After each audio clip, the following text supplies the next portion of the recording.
Halo semuanya, saya Siti Latifah Fauziah dari kelas Manajemen 21F. Video ini dibuat untuk memenuhi tugas mata kuliah Manajemen Risiko Keuangan.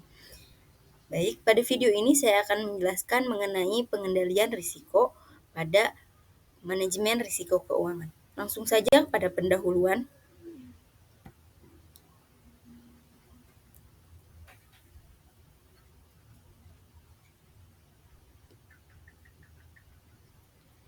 Pengendalian risiko keuangan adalah bagian dari manajemen risiko keuangan yang melibatkan berupa kegiatan identifikasi, evaluasi, dan pengelolaan risiko yang terkait dengan kegiatan keuangan dalam suatu organisasi.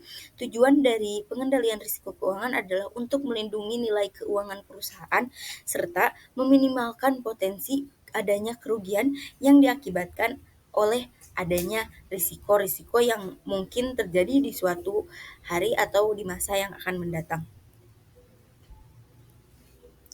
Proses dari pengendalian risiko keuangan ini meliputi identifikasi risiko, evaluasi risiko, pengembangan strategi pengelolaan risiko, dan pemantauan serta tinjauan. Risiko keuangan ini dapat timbul dari berbagai faktor, termasuk fluktuasi pasar, perubahan suku bunga, risiko kredit, risiko likuiditas, risiko operasional, risiko hukum, dan risiko politik. Dalam manajemen risiko keuangan, penting sekali untuk memahami jenis-jenis risiko keuangan yang dapat terjadi, seperti risiko jangka pendek dan risiko jangka panjang. Dengan mengelola risiko secara efektif, perusahaan dapat mengurangi potensi kerugian atau adanya risiko, serta meningkatkan kemampuan mereka dalam menghadapi tujuan keuangan jangka panjang serta tujuan perusahaan.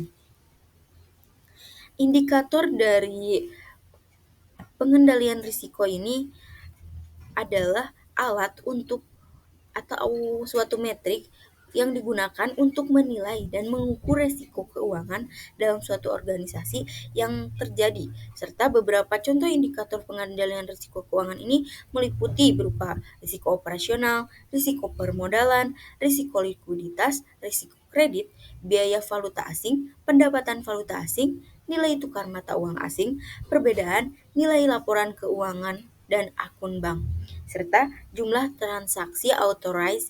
Penggunaan indikator ini membantu organisasi dalam mengidentifikasi, mengevaluasi, dan mengelola risiko keuangan secara lebih efektif.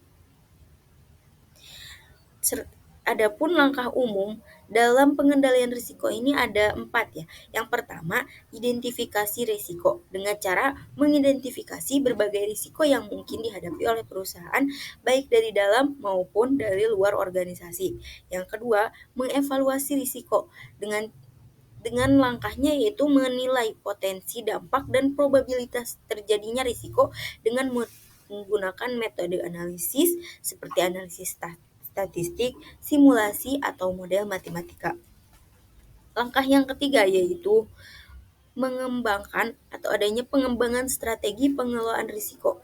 Setelah ada risiko atau setelah diidentifikasi risiko tersebut dan kemudian dievaluasi, maka strategi pengelolaan risiko yang tepat harus dikembangkan karena strategi ini dapat meliputi beberapa kegiatan yaitu penghindaran risiko, pengurangan risiko, transfer risiko, dan atau retensi risiko. Langkah yang terakhir yaitu pemantauan dan peninjauan. Pemantauan dan tinjauan ini berupa kegiatan mengawasi atau memantau risiko secara terus-menerus, serta melakukan tinjauan berkala terhadap efektivitas strategi pengelolaan risiko supaya risiko ini dapat dikendalikan dan dapat diminimalisir. Slide selanjutnya mengenai fungsi pengendalian risiko. Fungsi pengendalian risiko ini melibatkan mitigasi dan pengawasan risiko yang mungkin terjadi dalam suatu organisasi atau kegiatan yang bertujuan untuk memastikan bahwa risiko-risiko tersebut dapat dikelola dengan baik dan dapat diminimalkan dari dampaknya maupun hasilnya atau bukan maksudnya dampaknya atau efeknya dari risiko tersebut. Proses pengendalian risiko ini meliputi yang tentu saja identifikasi, evaluasi, dan pengembangan strategi pengelolaan risiko tersebut, serta adanya pemantauan dan tinjauan secara berkala terhadap strategi pengelolaan risiko. Pengendalian risiko ini juga berperan dalam melindungi aset organisasi, mengurangi kerugian, serta meningkatkan efisiensi operasional dan juga memastikan kepatuhan para pengendali risiko terhadap regulasi perusahaan.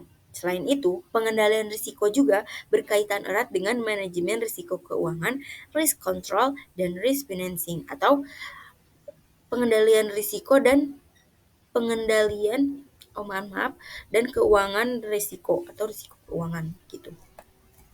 Baik, demikian yang dapat saya sampaikan. Mohon maaf bila terdapat kesalahan dan terima kasih atas perhatiannya dan sampai jumpa.